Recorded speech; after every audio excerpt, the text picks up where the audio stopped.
Welcome back to today's Explainer. If you've been feeling like the world is spinning just a little bit faster than usual today, you are absolutely right.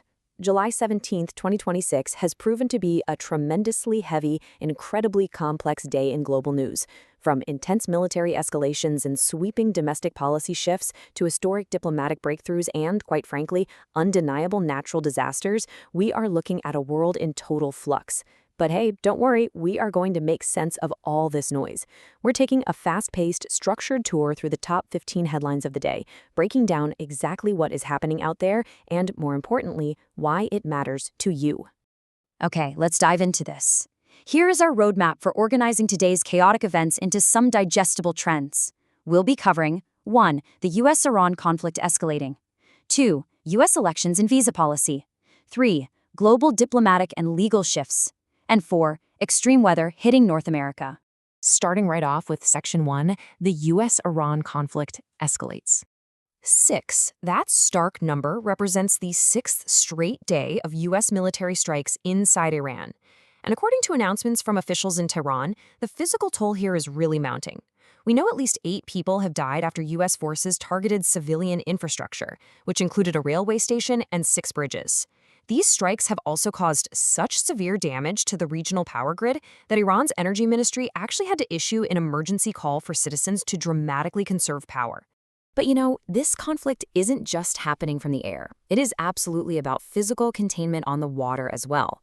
U.S. Central Command, or CENTCOM, confirmed today that American forces intercepted and rerouted 2 commercial cargo vessels that were trying to enter the Persian Gulf. This is the strict, real-world enforcement of newly reinstated naval blockade in the Strait of Hormuz. They are effectively squeezing supply lines in real time. So while the military strategy seems pretty uniform, the diplomatic side of things, it's kind of all over the map right now. On one hand, we have American citizen Danina Karari.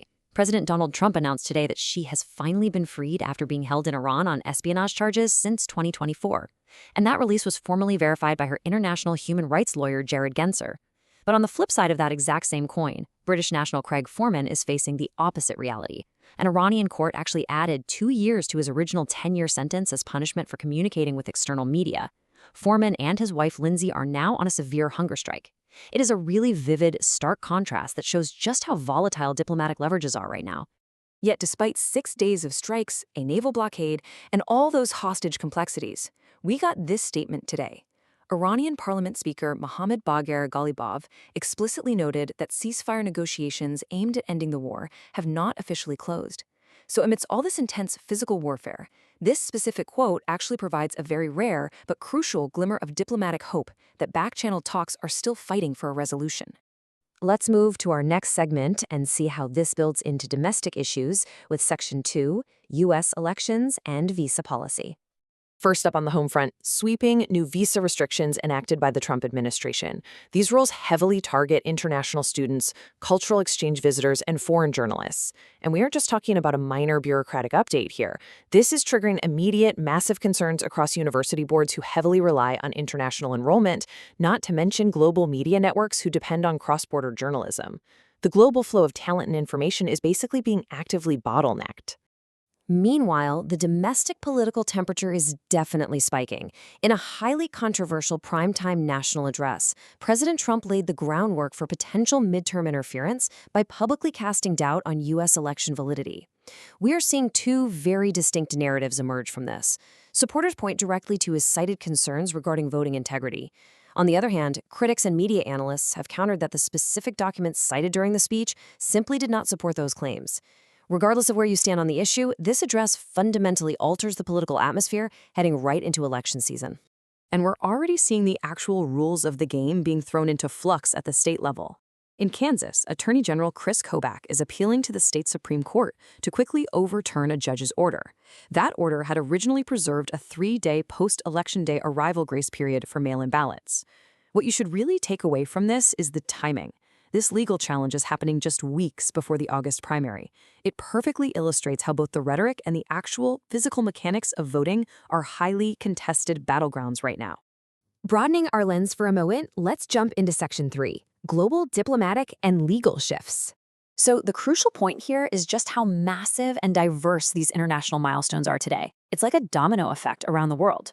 Over in Europe, a massive post-Brexit shift. The UK and Spain have dismantled the historic physical land fence separating Gibraltar and Spain, replacing it with cooperative joint passport checks.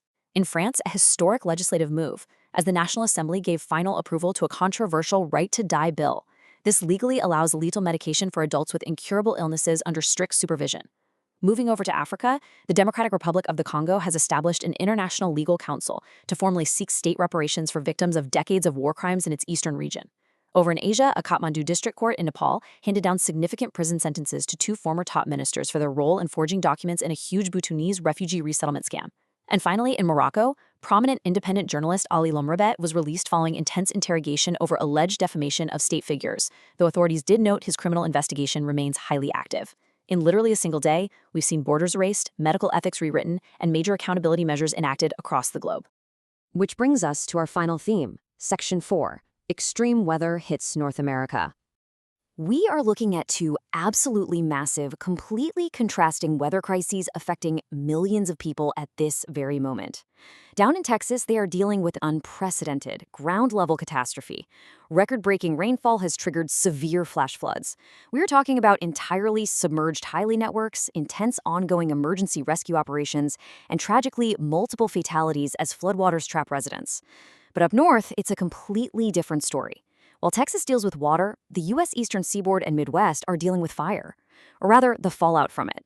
Active Canadian wildfires are pumping dense smoke and atmospheric haze southward, blanketing major U.S. cities in air quality warnings and compromising safety standards for millions of citizens. It's a stark, real-time reminder that natural disasters absolutely do not respect borders or jurisdictions. And that brings us to the core of today's explainer. We've literally just mapped out a single day on Earth, July 17th, 2026. We've seen the physical enforcement of naval blockades and airstrikes, sweeping visa restrictions, historic border changes in Europe, and extreme weather completely disrupting life across North America. It leaves us with this final, vital question. As we witness all of these crises and shifts colliding simultaneously, just how resilient is our interconnected global system? When the power grid drops in Iran, the visa rules tighten in the US, and the smoke from Canada chokes the eastern seaboard, we really have to ask ourselves how much stress this global architecture can take. Think about that as you process today's news. Thank you so much for joining me for this explainer. Stay curious, stay focused, and I will see you next time.